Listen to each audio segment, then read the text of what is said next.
transformés. Amen. Amen. Ce matin, nous allons parler d'un sujet particulier. Je vais baisser un petit peu le micro. Alléluia. Nous allons parler d'un sujet particulier. Dieu te cherche. Et puis, j'avais une conviction dans mon cœur de vous apporter ça. Et puis, ce matin, j'ai regardé le calendrier d'hier, le petit calendrier chrétien, et la parole de Dieu dit que tantôt il nous parle d'une manière et tantôt d'une autre. Et quand j'ai ce petit verset, je l'ai amené. Voilà, il est là. 9 janvier, donc hier. Et puis, ça a confirmé mon message. C'est merveilleux. Et puis, par deux petits versets tout simples. Un premier, c'est le psaume 77, verset 2, qui nous dit « Au jour de ma détresse, j'ai cherché le Seigneur, mon âme refusait d'être consolée. » Ça, c'est la fin du verset. Et un autre verset qui se trouve dans les Lamentations de Jérémie 3, verset 25. « L'Éternel est bon. » Et la fin du verset. Pour l'âme qui le cherche. Bien souvent, nous cherchons Dieu. Nous cherchons Dieu parce qu'aujourd'hui, dans les temps où nous vivons, c'est compliqué et beaucoup de gens se tournent vers tout ce qui est extérieur. On cherche un soutien extérieur, que ce soit dans la philosophie, dans les guérisseurs, dans les magnétiseurs, dans plein de choses. Les gens, dans l'être humain, ils cherchent toujours à aller vers quelque chose qui leur semble meilleur. Mais tout ça est faux et archi-faux. La seule lumière qui est capable de vous éclairer, la seule lumière qui est capable de changer vos vies, s'appelle Jésus de Nazareth. Et je suis toujours interpellé, parce que ce matin, nous allons voir des catégories de personnes différentes que Dieu cherche, 4 catégories particulièrement, et nous allons voir que Dieu te cherche à toi, particulièrement. C'est quelque chose que j'ai eu du mal à comprendre au départ. Je disais, comment un Dieu si puissant, si grand, si merveilleux peut chercher? Il n'a besoin de rien, en réalité. Il est Dieu, il est souverain, il est tout-puissant. Et pourtant, nous allons voir un premier texte ensemble qui se trouve dans Genèse, Genèse 3, verset 9. Vous allez voir, ce petit verset est merveilleux, et ça va être le texte d'introduction pour la parole du Seigneur ce matin. Genèse 3, verset 9, juste le verset 9. Mais l'Éternel Dieu appela l'homme et lui dit, où es-tu? Ah, nous avons un Dieu qui cherche. C'est quelque chose de terrible, ça. Mais l'Éternel Dieu appela l'homme et lui dit, où es-tu? Alors, où es-tu ce matin? La question peut être posée dans ton cœur. Où en es-tu par rapport à Dieu? Où es-tu par rapport au monde? Où es-tu? Eh bien, tu es à la Réunion ce matin. Et si tu es à la Réunion, c'est qu'il n'y a pas de hasard. Et Dieu te cherche ce matin. Et la question qui me revenait souvent, c'est Dieu te cherche ce matin, Dieu cherche. Et pourquoi Dieu te cherche? Pourquoi il te cherche ce matin? Dieu se suffit à lui-même, on est bien d'accord. Pourquoi alors il cherche encore? Et il cherche encore? Parce que c'est un Dieu d'amour. C'est le Dieu d'amour. Il peut se passer de nous tous. De nous tous, hein. Dieu n'a pas besoin de nous, mais il pourrait se passer de nous tous. Dieu n'est pas obligé d'agir avec nous. Avant même qu'il ne nous ait créés, il était Dieu. Vous avez bien compris? Avant même qu'il ne crée les anges, il était Dieu. Mais dans son amour, il est l'amour même. Il aime sauver. Amen. Mais, donc dans cet amour, il aime sauver, car il est Dieu, même avant de nous sauver. Est-ce que vous comprenez ça? C'est quelque chose de merveilleux. Ce n'est pas que Dieu même doit passer par moi pour vous prêcher, vous avez bien compris. Il pourrait passer de moi. Il n'a pas besoin de moi pour vous apporter la parole du Seigneur. Vous avez bien compris. Si ce n'est pas moi, c'est un autre. Et si ce n'est pas un autre, eh bien, ça sera encore des choses encore plus folles. Puisque la Bible nous dit que pour annoncer son amour, il peut faire parler des pierres et il est capable de faire parler des oracles. Donc vous avez bien compris qu'il n'a pas besoin. Mais, au lieu de miser sur des anges, des créatures divines, il a misé sur des pauvres pécheurs, des hommes. Vous imaginez un peu l'amour de Dieu. Alors, vous savez quelque chose qu'on va voir? Pour être Dieu, je ne sais pas si vous le savez, il faut être omniscient, ça veut dire tout connaître.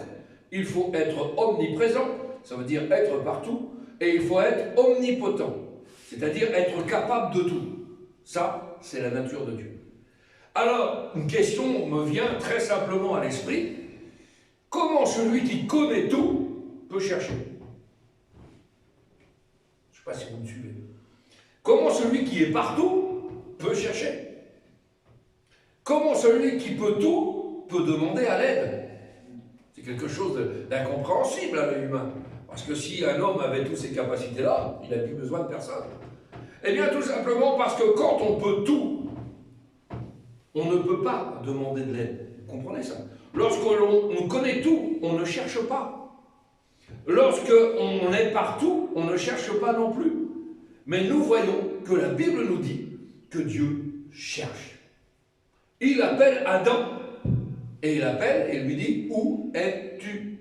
Où es-tu? Et ce matin, la question t'est posée, où es-tu par rapport à Dieu? Où es-tu par rapport à l'Évangile? Où es-tu la position que tu as dans ce monde? Dieu s'est limité lui-même à intervenir dans ta vie. Pourquoi? Parce qu'il respecte ta volonté. Dieu Tout-Puissant, Dieu Créateur, respecte tellement ta volonté qu'il te demande encore la permission. Où es-tu? Il sait où tu es. Dieu sait tout. C'est celui qui sonde les cœurs et les reins. C'est celui qui a créé l'homme. Donc tu es sa créature. Donc il sait parfaitement où tu en es. Il savait très bien où était Adam. Mais par politesse, ce Dieu d'amour et par amour lui dit, où es-tu? C'est quelque chose d'extraordinaire. Hein?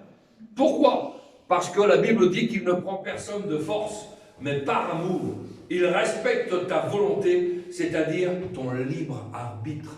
Nous avons été créés avec un libre arbitre, la possibilité de dire oui à Dieu ou la possibilité de dire non à Dieu.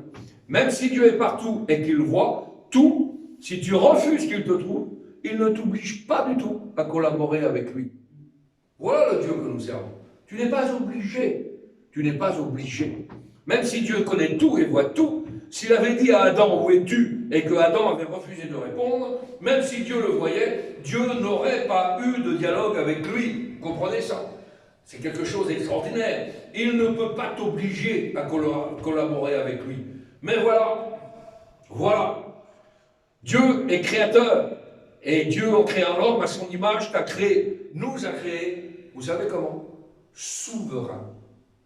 Il nous a créés souverains. Ça veut dire quoi? Eh bien, lorsqu'on est souverain, on a le droit de dire non, ou on a le droit de dire oui. Voilà le Dieu que nous servons. Maman, quel grand Dieu. On a le droit de dire oui, et on a le droit de dire non. Dieu respecte cela. C'est pourquoi certains hommes iront au ciel, et c'est pourquoi d'autres hommes iront en enfer. C'est votre choix. Ce n'est pas le choix de Dieu. L'enfer n'a jamais été destiné pour l'homme.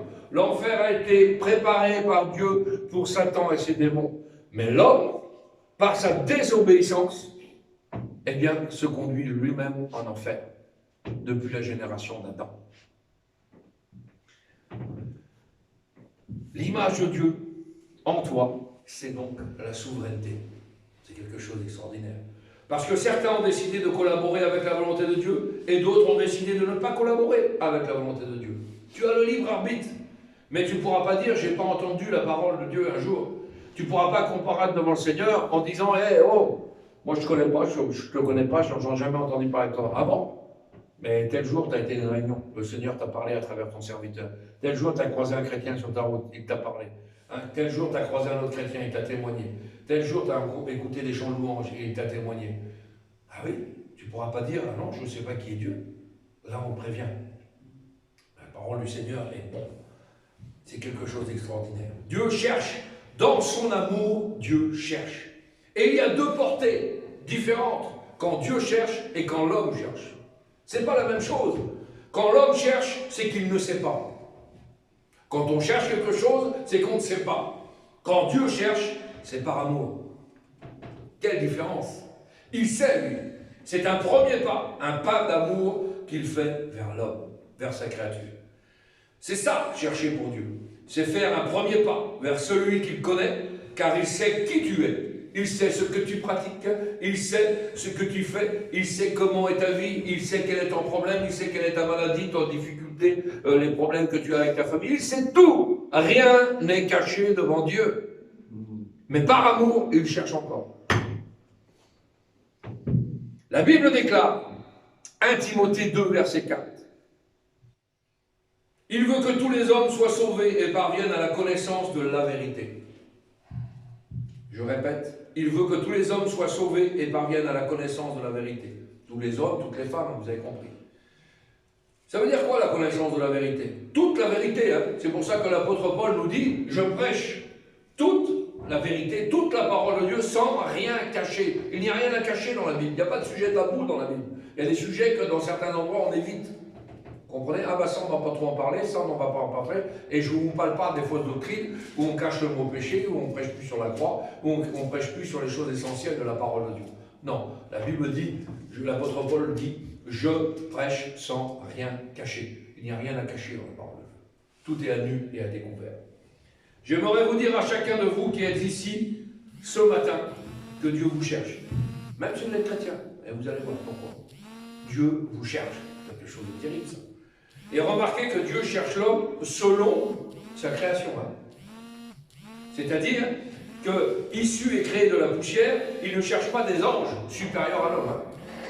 Non, non, il cherche des êtres humains, créés de poussière, vous avez compris. Mais l'homme supérieur aux anges, par leur constitution, ça, parce qu'ils sont en chair, c'est ça qu'il cherche. Vous imaginez un petit peu? Dieu cherche la boue de ce monde. Il cherche tous les pécheurs de ce monde. Il aime le pécheur, mais il haït le péché, dit la Bible. Il haït la chair, le sang, les os, l'homme qui peut pourrir, hein, qui dépérit. Lui, il n'aime pas ça. Il aime l'âme qu'il y a à l'intérieur de lui. L'homme qui a tellement de défauts et d'incapacités, Dieu cherche une telle créature. La créature la plus compliquée de la terre, c'est bien nous. Hein. On est tordus, on a des raisonnements tordus. Et Dieu cherche quand même. Mais Dieu cherche l'homme ou la femme. Imaginons que nous cherchions une fourmi dans la maison. C'est impossible à trouver, une fourmi dans une maison. Eh bien, c'est ce que Dieu fait avec nous. Ce grand Dieu, et nous qui sommes fourmis, poussière, il nous cherche. Et l'amour de Dieu est patient, car la Bible nous dit, dans l'évangile de 2 Pierre 3, verset 9, le Seigneur ne tarde pas dans l'accomplissement de la promesse, comme quelques-uns le croient. Mais il use de patience envers nous, ne voulant pas qu'aucun ne périsse, mais voulant que tous arrivent à la repentance. Tous arrivent à la repentance. C'est quelque chose de merveilleux. Le créateur de toutes choses, du ciel, de la terre, de la nature, de tout ce qui nous environne, de l'air que nous respirons. Ce grand Dieu s'humilie et il cherche l'homme poussière, il cherche l'homme charnel. C'est rien pour lui, parce qu'il nous aime. Comprenez ça? Alors quel privilège, mon frère, ma soeur, quel privilège, ma soeur, que tu te sais chercher par Dieu ce matin. C'est un privilège de se sentir cherché par Dieu. Alors la première personne que Dieu cherche ce matin, il y a 4 catégories, on va voir la première catégorie de gens que Dieu cherche. La première catégorie que Dieu cherche est une personne perdue comme Adam. Ça, c'est la première des choses. Adam était en jardin pour régner et dominer. On l'a lu dans Genèse 3, verset 9. Il était dans ce jardin pour régner et pour dominer, mais Adam a péché. Il a désobéi à Dieu. Il a mangé de l'arbre de la connaissance, du bien et du mal, vous connaissez l'histoire, et il a perdu sa place dans le jardin. Lui qui avait été créé pour dominer, a été dominé, lui, par le péché. Vous imaginez? Lui qui était rempli d'assurance, a été rempli de doute au point de se cacher. Ça veut dire, et je vous le répète, le mot doute en grec, c'est le mot distazo. Ça veut dire abandon. Vous voyez bien que là, Adam a abandonné. Hein, c'est pour ça que souvent, quand je dis un chrétien ne doit pas être saisi par le doute, ça peut arriver, mais il faut se ressaisir aussitôt. Parce que le doute, c'est le mot grec distazo qui veut dire abandon, c'est abandonner. Littéralement, l'ennemi de notre âme veut nous faire abandonner la foi, veut nous faire abandonner la ligne que l'on a prise avec l'évangile, veut nous faire abandonner la conduite par Dieu. Et nous ne devons pas douter, parce que le résultat du doute, c'est ça. Et il y a un Adam ce matin, au milieu de nous, qui a eu le doute au point de ne plus trouver sa place dans le jardin. Alors tu es là et tu as péché, et la mort est entrée dans ta vie, et la culpabilité est entrée dans ta vie. Tu as perdu beaucoup de choses dans ta vie. Tu as perdu ton jardin, ton bonheur, ta paix, ton intimité avec Dieu. Adam savait qu'il avait péché. Laisse-moi te dire que Dieu te cherche et il t'appelle ce matin. Et il te cherche et pour ça il m'a donné la force de t'annoncer un message. Il aurait pu choisir quelqu'un d'autre, et ça tombe sur moi. Donc il m'a donné la force d'annoncer un message et il t'a donné la force de venir à l'église. Tu ne sais pas pourquoi tu es là, t'inquiète pas, Dieu le sait. Tu ne sais pas, mais Dieu sait. Il t'a trouvé ce matin et tu peux retrouver ta place, ta paix, ton intimité avec Dieu. C'est quelque chose d'extraordinaire. Tant que tu es vivant, il peut te pardonner. Tu peux être ce matin loin de la maison du Père, mais tu n'es pas loin de son cœur. Et ça, c'est le plus important. On peut être éloigné de la maison du Père, mais être proche du cœur de Dieu. Ah, c'est beau, hein? C'est pour ça qu'on a appelé l'Église un cœur pour Dieu. Tout vient du cœur. Vous regarderez dans la parole de Dieu. La parole vient du cœur. Ah oui, quand vous avez une bonne parole, hein, ça sort du cœur. Ouais. C'est quelque chose d'abondant, ça. Le cœur doit être disposé. Hein, c'est quelque chose d'extraordinaire. Le Seigneur veut te pardonner ce matin. Il veut te pardonner, à toi qui es là. N'écoute pas ce matin la voix du diable ou de l'ennemi qui te dit que Dieu ne peut rien pour toi et ne peut pas te pardonner. Le diable te dira que tu es loin de sa maison. Le diable te dira que tu es trop loin de Dieu. Mais aussi, il te dira que tu es loin du cœur de Dieu. Et ça, c'est un mensonge. C'est faux et archi faux.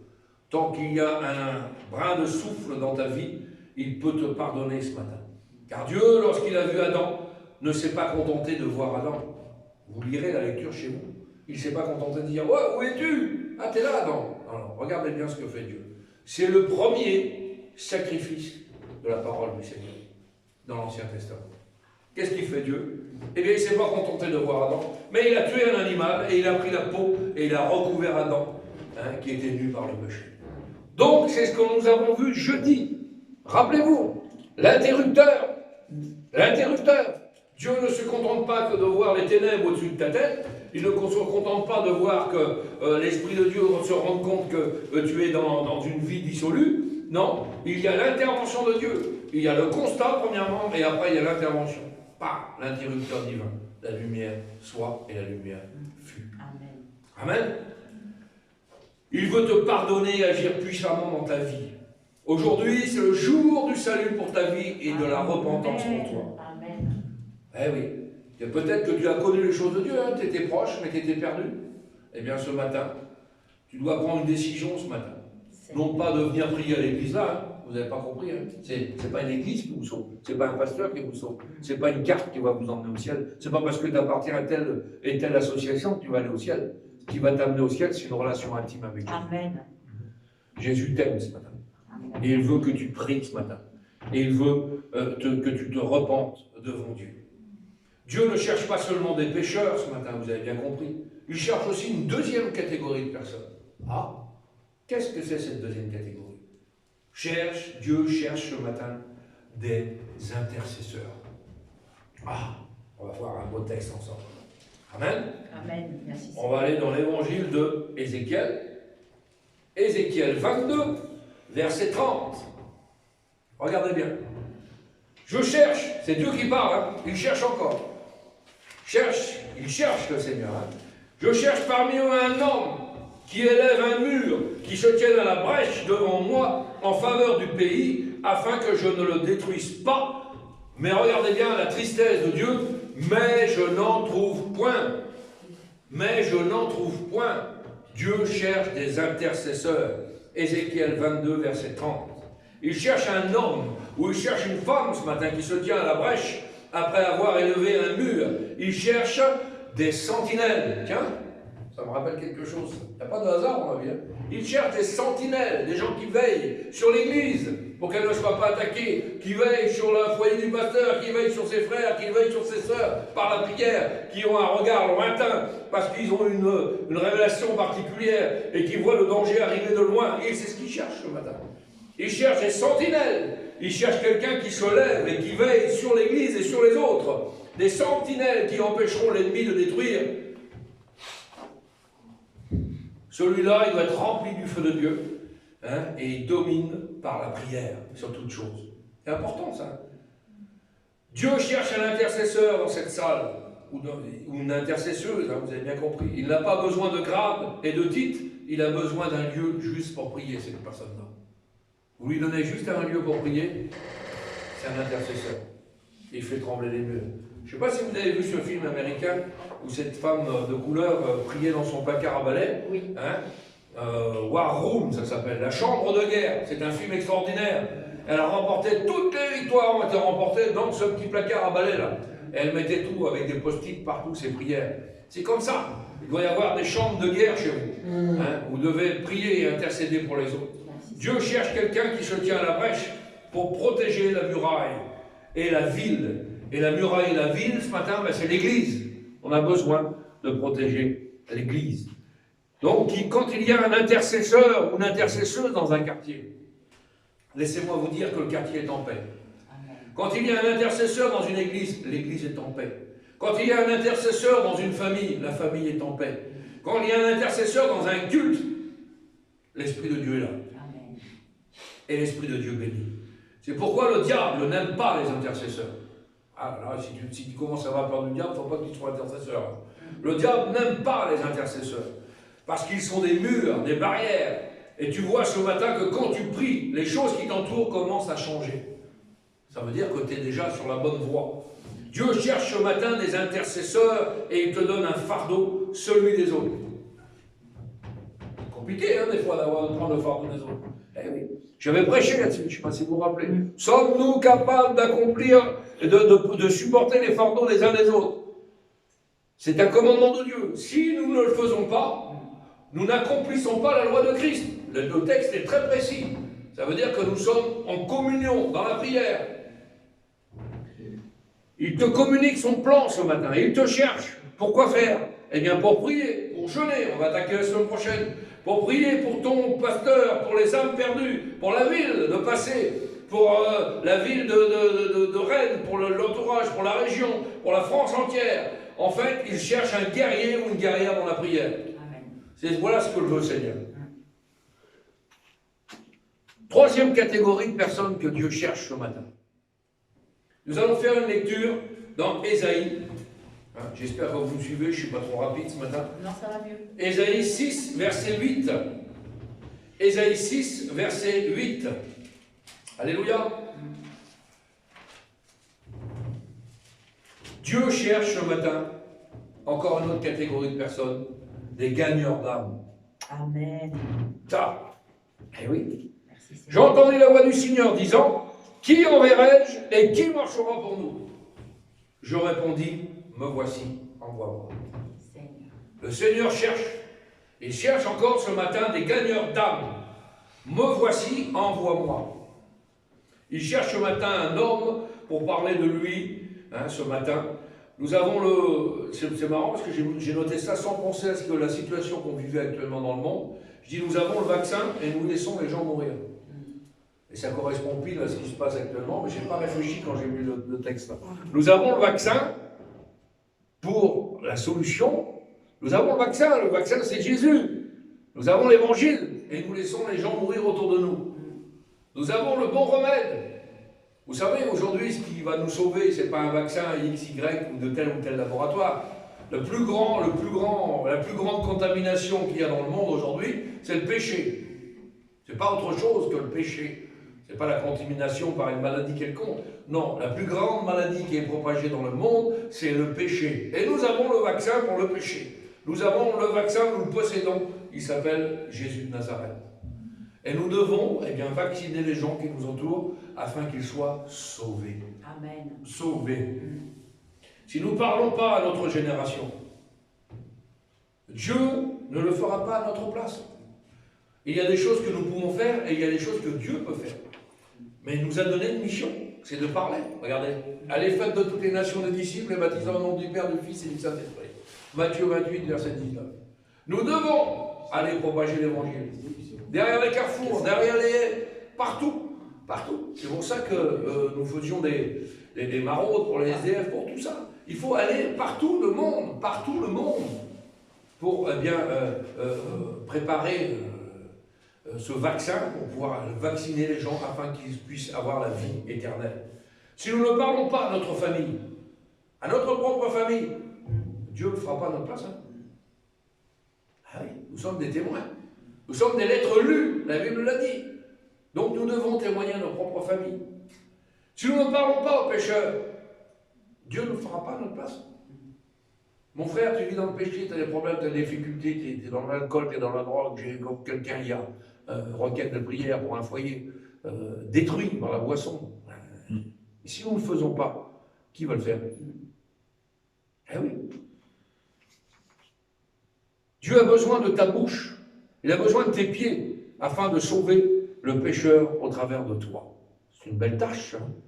C'est une belle tâche. Il n'y a pas que les pasteurs. Comprenez ça? Il n'y a pas que les pasteurs. Bien souvent, le pécheur qui meurt, c'est parce qu'un chrétien n'a pas parlé. Bien souvent. Ah oui, il faut parler, répandre l'évangile. Ça nous coûte. Des fois, c'est dur. Il faut se placer devant Dieu. Hein. Mais il faut.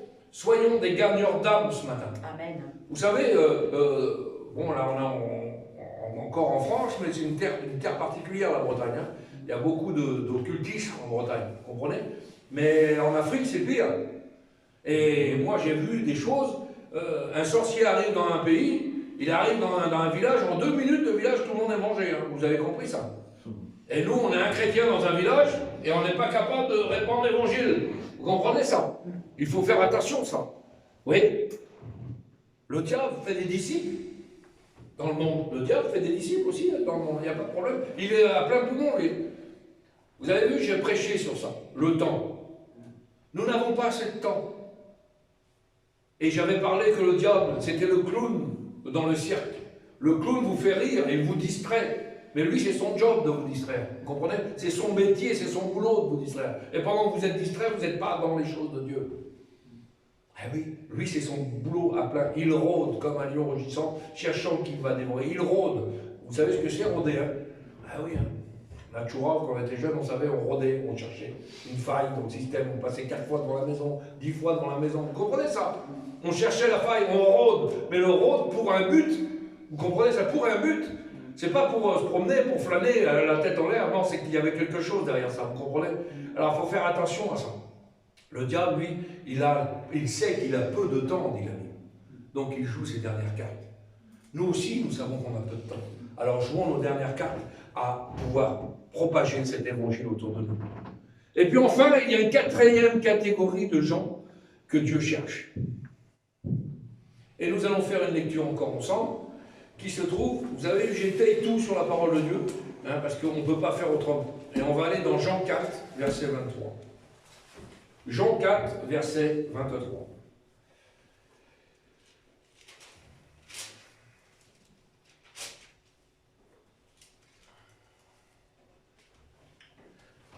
Mais l'heure vient, elle est déjà venue, où les vrais adorateurs adoreront le Père en esprit et en vérité, car ce sont les adorateurs que le Père demande. Alors ce matin, Dieu cherche ce matin des adorateurs, ou des adoratrices, hein, vous avez compris. La Bible nous dit que Dieu siège au milieu des louanges. Vous ne trouverez pas Satan au milieu des louanges. Dieu siège au milieu des louanges. Et nous devons toujours avoir un cœur disposé pour donner des louanges à Dieu. L'enseignement n'est pas pour une foule, mais pour une femme, une Samaritaine. Ils enseignent avant la venue du Saint-Esprit. Ils enseignent ça avant la croix. Vous imaginez un petit peu? Hein? Des vrais adorateurs. Ils cherchent un adorateur ce matin. Ils cherchent une adoratrice ce matin. Ils cherchent quelqu'un qui va l'aimer plus que l'argent, plus que la gloire, plus que lui-même. Voilà ce que c'est un adorateur. Plus. Moi, je me mets, hein, la Bible dit qu'il faut qu'on diminue, qu'on soit aplati. Et c'est Jésus qui grandit en nous. Si vous laissez votre enveloppe la diminuer là, et que le Seigneur vient dans votre vie, et que le Seigneur rentre, on imagine, dans votre peau, et s'il prend toute la place dans votre corps, vous allez être super spirituel. Vous comprenez ça? Il faut lui laisser la place. Nous devons diminuer, et lui doit croître en nous. Amen. L'humiliation précède la gloire. Les orgueilleux, le Seigneur n'aime pas ça. Tu es saint, tu vis dans la sainteté, tu es fidèle, tu vis dans la fidélité de Dieu. Eh bien, il a cru parce qu'il aime Dieu. Dieu est pauvre en adorateur. Vous avez vu? Pauvre en adorateur. Et nous devons adorer. L'adoration en vérité, elle nous semble être celle qui vient du fond du cœur, par opposition au formalisme religieux, que Dieu reproche à son peuple au travers d'Ésaïe, et que Jésus dénoncera chez les scribes et les pharisiens, hypocrites de son temps. C'est pas adorer comme ça hein, qui veut le Seigneur. Hein. Vous avez compris? Ah, je ne suis pas comme le reste de ces hommes. Je donne la dîme de tous mes revenus. Je fais ci. Ah, je crie. La Bible dit que ce n'est pas celui qui crie Seigneur, Seigneur qui sera sauvé. c'est celui qui fait sa volonté. Il faut faire la volonté de Dieu. Il y a trop d'hypocrisie dans les églises aujourd'hui. Il y a des super spirituels, vous avez vu, il y en a qui sont à un degré, ils sont presque intouchables. On ne peut pas parler avec eux. Ils connaissent tout, ils ont tout fait. C'est des professeurs, des enseignants. C'est ah là là. Vous comprenez ça? Non. C'est pas ça que le Seigneur veut. Le Seigneur veut un cœur humble, un cœur humilié. La Bible dit, revenez comme des enfants. Il n'y a pas plus simple qu'un enfant. Pourquoi la Bible nous donne ce parabole? Parce qu'il faut qu'on revienne dans nos vies comme des enfants. Hein? On croit. Le Seigneur dit, dans Matthieu 15, verset 8, dans Ésaïe 29, verset 13, vous verrez, c'est les mêmes textes. Quand ce peuple s'approche de moi, il m'honore de la bouche et des lèvres, mais son cœur est éloigné de moi. Et la crainte qu'il a de moi n'est qu'un précepte de tradition humaine. Vous imaginez un petit peu? C'est ce que dit le Seigneur, c'est un constat. Nous, on ne veut pas adorer comme ça. L'adoration en esprit, Jésus nous enseigne ici que le véritable lieu d'adoration ne se trouve pas dans la matière, mais bien en esprit, autrement dit dans les lieux célestes. Voilà ce que c'est l'adoration. Soyons des vrais adorateurs en esprit et en vérité. Amen. Si nous n'avons pas les deux, si nous ne couplons pas l'esprit et la vérité, nous ne pouvons pas être des vrais adorateurs. Nous ne pouvons pas être agréables à Dieu. Pour être agréable à Dieu, il faut vivre dans la vérité. Et des fois, dans notre vie véritable, sincère, on a des maladresses. Ce n'est pas exempt de maladresse. Mais le Seigneur préfère des gens qui sont maladroits, mais qui sont prêts pour lui, que des gens qui se prennent pour des super spirituels et qui ne sont pas dans la vérité. Vous comprenez le sens? C'est quelque chose d'extraordinaire. Le Seigneur veut coupler ces deux mots. Nous soyons des vrais adorateurs en esprit et en vérité. Vous voyez? Le message est très simple ce matin. Il y a 4 catégories de personnes que le Seigneur cherche. Et il manque ces 4 catégories de personnes. Ah oui. Parce que derrière ces 4 catégories de personnes, eh bien, il y a des dons derrière, il y a des promesses de Dieu, il y a des cadeaux immérités. Hein, parce qu'un don, c'est donné par Dieu. Hein. Il y en a beaucoup qui disent, ben, j'ai perdu un don. Ah bon, ça fait quoi? Quand Dieu donne, il donne. Il ne reprend pas. L'homme reprend. On offre des cadeaux à Noël aujourd'hui, c'est une grande tradition. Aujourd'hui, maintenant, on fait des cadeaux à Noël et les cadeaux placements, on les revend sur Internet. Si je t'ai donné quelque chose, mon frère, c'est pas pour en donner. Vous avez bien compris. Et aujourd'hui, c'est ça. Donc, le don de Dieu, c'est ce qui vient du ciel, c'est divin. Ah, ça descend sur nous. Hein, tu reçois le baptême dans Saint-Esprit, tu reçois un don particulier, Amen. tu reçois un don de prophétie. Merci Seigneur. Et on a besoin de ça, parce que l'Église doit être construite autour de ces choses-là. Merci Seigneur pour celui qui reçoit un cadeau. Merci Seigneur pour celui qui reçoit un don. Il n'y a pas de jalousie là-dedans. C'est quelque chose de merveilleux. Et Dieu cherche des gens comme ça pour pouvoir donner, donner et donner par-dessus tout. Et l'Église unie, c'est l'Église primitive, hein, c'était un exemple merveilleux. Et si nous sommes comme ça, eh bien nous avons compris que Dieu cherche ce matin, et toujours à la recherche de bonnes choses. Ce matin, il recherche sa créature, parce qu'il sait très bien lui-même qu'elle n'est pas parfaite. Vous avez compris, à travers la désobéissance d'Adam, toute la conséquence que ça a eu, le péché qui a découlé depuis Adam, eh bien Dieu cherche, et il cherche ce matin. Alors il cherche des pécheurs qui ne connaissent pas Dieu, qui sont partis loin de la maison de l'Éternel. Il les cherche pour qu'ils reviennent dans la maison. Il les aime.